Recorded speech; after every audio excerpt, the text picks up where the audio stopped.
मैंने धरती पर ऐसा नालायक, ऐसा डरपोक, ऐसा कायर प्रधानमंत्री कभी नहीं देखा, जो अपने ही देश की एक राज्य के मसले पर डबल इंजन की सरकार होते हुए वहां के जो बुरे हाल है आदिवासियों की महिलाओं के साथ बलात्कार, नंगे करके उनके परेड करवा देना, उसमें सेना के सूबेदार की पत्नी को नग्न करा देना, इस पर मुंह न खोलने वाला कायर डरपोक मैंने धरती पर आज तक नहीं देखा। अभी तो ये बच्चे के नाखून दिख रहे हैं, अलायंस का नाम लिखा, नाम एक इंडिया नाम होने से अलायंस का जो डेमोक्रेटिक नाम है आपको बताना चाहता हूं, उससे इनके तोते उड़ गए। मैं पहले नरेंद्र मोदी तय करता था खेल क्या खेला जाएगा, खेल के नियम क्या होंगे, खेल कब खेला जाएगा। अब राहुल गांधी तय करता है। राहुल गांधी अमेरिका जाता था, पीछे से मोदी भी जाते हैं। कि इंडिया की जीत के बाद देश के किसानों को, महिलाओं को, आदिवासियों को, मछुआरों को, बेरोजगारों को, भूमिहीनों को क्या क्या सौगात मिलने वाली है, और यह होने वाला है कि देश की महिलाओं के सम्मान के लिए क्या क्या होने वाला है। ये मंदिर मस्जिद का मामला, ये हिंदू मुसलमान का मामला अब नहीं चलने वाला। मैं नहीं कह रहा हूं। ऑब्जर्वर एक अखबार है, उसमें एक संपादक ने लिखा है, बड़ा आर्टिकल लेख लिखा है, उसमें लिखा अब ना हिंदुत्व चलेगा और ना हिंदू मुसलमान चलेगा, ना नरेंद्र मोदी का चेहरा चलेगा। कर्नाटक का आपके सामने है, 66% वो सीटें चुनाव हारी गई है भाजपा के द्वारा, जिसमें नरेंद्र मोदी का भाषण हुआ था। नरेंद्र मोदी ने इस समय हमारे देश के संविधान की आत्मा की हत्या कर दी, हमारे देश में महिला सम्मान की हत्या कर दी, लोकतंत्र की हत्या कर दी, इंसानियत की हत्या कर दी, मानवता की हत्या कर दी। मैं दावे के साथ मैं कह सकता हूं, ऐसी व्यवस्था पर यदि कोई थूकेगा तो थूक गंदा हो जाएगा, थूक भी गंदा हो जाएगा, थूक भी नहीं सकते हैं। इस प्रकार की घिनौनी व्यवस्था कर दी है। मैं आपको बताना चाहता हूं, मैंने जब वो वीडियो का बंक किया वीडियो देखा, अंदर तक मैं टूट गया। अरे गोरिल्ला युग में ले गया, गोरिल्ला युग की तरफ आज हमारा लोकतंत्र है। आपको पता है कि कुकीज आदिवासी तड़प रहे हैं कि कैसे हम बचेंगे। बीरेन सिंह के राज में असम राइफल ने कहा, जो वहां इम्फाल में रह रहे थे, 3 मई के बाद की बात कर रहा हूं, उनसे कहा कि भाई हम आपको नहीं बचा सकते, सेना कह रहे हम आपको नहीं बचा सकते, पुलिस कह रही हम आपको नहीं बचा सकते। नरेंद्र मोदी कहता मैं उनके साथ क्या हो रहा है मैं मुंह नहीं खोल सकता। सांसद भी लाचार है, संसद भी लाचार है, सुप्रीम कोर्ट भी लाचार है, देश की सेना भी लाचार है, पत्रकार भी लाचार है, और मणिपुर के आदिवासी परिवार भी लाचार है। अभी जो अविश्वास प्रस्ताव आया है, मैं जानता हूं कि सरकार नहीं गिरेगी, नरेंद्र मोदी की सरकार का बहुमत है, लेकिन अविश्वास प्रस्ताव के बाद नरेंद्र मोदी को संसद में कुछ तो बोलना पड़ेगा। और मैं आपके माध्यम से बेबाकी से कहना चाहता हूं, यह जमुरा है किसका, किसका लिखा हुआ भेजता है, किसका लिखा हुआ पढ़ता है, वो इसका लेखक कौन है जिसने अभी तक लिख करके नहीं दिया कि तुमको बोलना है। आप समझ रहे? और भाई आप बोलेंगे क्या, बोलेंगे कैसे, मैं आपको बताना चाहता हूं। इम्फाल में जो पुलिस ट्रेनिंग केंद्र है, प्रशिक्षण केंद्र है, वहां के सारे हथियार इन्होंने अपने ही गुंडे, भाजपा के गुंडों को सौंप दिए, आरएसएस के गुंडों को सौंप दिए। वहां पर जो 7वीं 8वीं बटालियन के हथियार हैं वो सारे के सारे उनके हवाले कर दिए। सर यहाँ पे एक जरूरी सवाल है, भाजपा आरएसएस पे जो आरोप लगा रहे हैं आप, ये ऐसा करना क्यों चाहते हैं? देश को विभाजन की राजनीति ये लोग क्यों करते हैं? इनको क्या इससे अच्छा, जो आपका सवाल है, आप विभाजन, इनकी राजनीति जो रोटियां हैं वो लाशों पर ही पनपती हैं, लाशों पर ही इनकी राजनीति चलती और बढ़ती है। ये जो आप कह रहे हैं ना सवाल, इसमें इसको हिलाओ मत, एक जगह ऐसा रखो। ये आप समझ रहे हैं, हो ये रहा है कि इनकी राजनीति का आप विकास देखिए। अगर ये देश के अंदर नफरत फैलाना बंद कर दें, ये हिंदू मुसलमान करना बंद कर दे, ये भारत पाकिस्तान बोलना बंद कर दे, ये छोटे बड़ी जात छुआछूत का मामले का बंद कर दे, मैं आपको दावे से कह सकता हूं, अगर ये नफरत फैलाना बंद कर देंगे तो भारतीय जनता पार्टी, आरएसएस का जो सरकार है, पार्टी है, ये दहाई का आंकड़े पर सिमट जाएगा, दहाई का सिर्फ। आप समझो, पहले दहाई के आंकड़े पर। इसलिए इनकी मजबूरी है और इनका इतिहास है। देखो ट्रैक रिकॉर्ड आप देखिए, गुजरात में गोधरा का कांड आपको मालूम है। गोधरा कांड में आपने देखा किस तरीके से पहले कार सेवकों को जलाया गया, कार सेवकों को जलाने के बाद किस तरीके से गुजरात को जलाया गया, और दुनिया जानती है कि आज की तारीख में गुजरात की क्या स्थिति है। भाजपा वहां कायम हो गई। नॉर्थ ईस्ट के विषय में नरेंद्र मोदी दावा करते थे कि साहब सब सरकारें अनदेखी करती थी।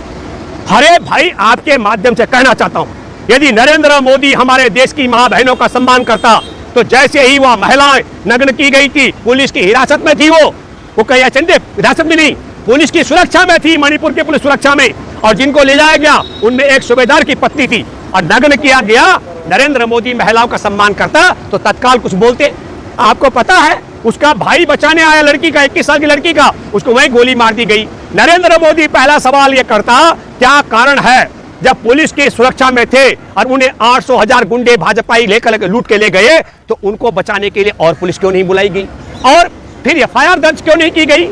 लोगों के अपहरण की, बलात्कार की, नंगे परेड करने की मुकदमा दर्ज क्यों नहीं किया गया? नरेंद्र मोदी का बार बार जिक्र करें, नरेंद्र मोदी ने अभी 2 दिन पहले द्विपक्षीय एकता में जो है इंडिया नाम दिया गया है, इंडिया के बारे में उन्होंने कहा कि ये ईस्ट इंडिया कंपनी में भी इंडिया था, इंडियन मुजाहिदीन में इंडिया था, पीएफआई में इंडिया था, और आज एक बीजेपी के सांसद ने कहा है कि इंडिया तो ब्रिटिशर शब्द है, इंडिया को हटा देना चाहिए। देखिए, आपको मैं ये कहना चाहता हूँ, इंडिया को कहाँ से इंडिया को हटाएंगे? आपको बताना चाहता हूँ, इंडियन नेशनल कांग्रेस है। मैं आपके माध्यम से एक बात कहना चाहता हूँ, असल मामला ये नहीं है। अभी तो ये बच्चे के नाखून दिख रहे हैं, अलायंस का नाम दिखा, नाम एक इंडिया नाम होने से अलायंस का जो डेमोक्रेटिक नाम है, आपको बताना चाहता हूँ, उससे इनके तोते उड़ गए। अभी तो आपको अगला पड़ाव बताता हूँ।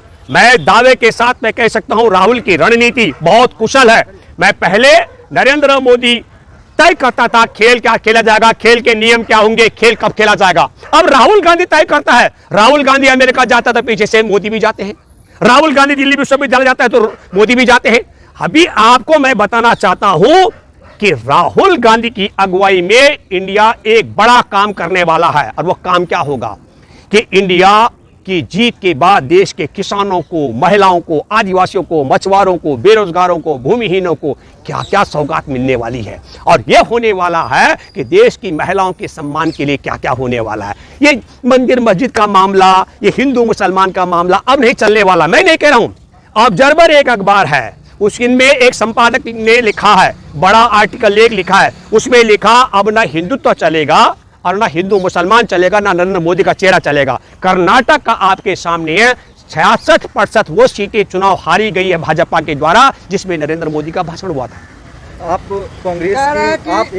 कांग्रेस की और राहुल गांधी की इतना बखान करें, लेकिन नरेंद्र मोदी कहते हैं कि विपक्ष ऐसा दिशाहीन विपक्ष मैंने आज तक देखा ही नहीं। देखिए, मुझे लगता है आप समझ लो, पहले जब हम बात करते हैं, मैंने धरती पर ऐसा नालायक, ऐसा डरपोक, ऐसा कायर प्रधानमंत्री कभी नहीं देखा, जो अपने ही देश की एक राज्य के मसले पर डबल इंजन की सरकार होते हुए वहां के जो बुरे हाल है आदिवासियों की, महिलाओं के साथ बलात्कार, नंगे करके उनके परेड करवा देना, उसमें सेना के सूबेदार की पत्नी को नग्न करा देना, इस पर मुंह न खोलने वाला कायर डरपोक मैंने धरती पर आज तक नहीं देखा है इस प्रकार का। और मैं फिर कहना चाहता हूं गंभीरता के साथ, नरेंद्र मोदी ने इस समय हमारे देश के संविधान के आत्मा की हत्या कर दी, हमारे देश में महिला सम्मान की हत्या कर दी, लोकतंत्र की हत्या कर दी, इंसानियत की हत्या कर दी, मानवता की हत्या कर दी। मैं दावे के साथ मैं कह सकता हूं, ऐसी व्यवस्था पर यदि कोई थूकेगा तो थूक गंदा हो जाएगा, थूक भी गंदा हो जाएगा, थूक भी नहीं सकते हैं। इस प्रकार की घिनौनी व्यवस्था कर दी है। मैं आपको बताना चाहता हूं, मैंने जब वो वीडियो का बंद किया, वीडियो देखा, अंदर तक मैं टूट गया। अरे गोरिल्ला युग में ले गया, गोरिल्ला युग की तरफ आज हमारा लोकतंत्र है ये। आपको पता है कि कुकीज आदिवासी तड़प रहे हैं कि कैसे हम बचेंगे। बीरेन सिंह के राज में असम राइफल ने कहा, जो वहां इम्फाल में रह रहे थे, 3 मई के बाद की बात कर रहा हूं, उनसे कहा गया कि भाई हम आपको नहीं बचा सकते। सेना कह रहे हम आपको नहीं बचा सकते, पुलिस कह रही हम आपको नहीं बचा सकते। नरेंद्र मोदी कहता मैं उनके साथ क्या हो रहा है मैं मुंह नहीं खोल सकता, और बीरेन सिंह मौन है।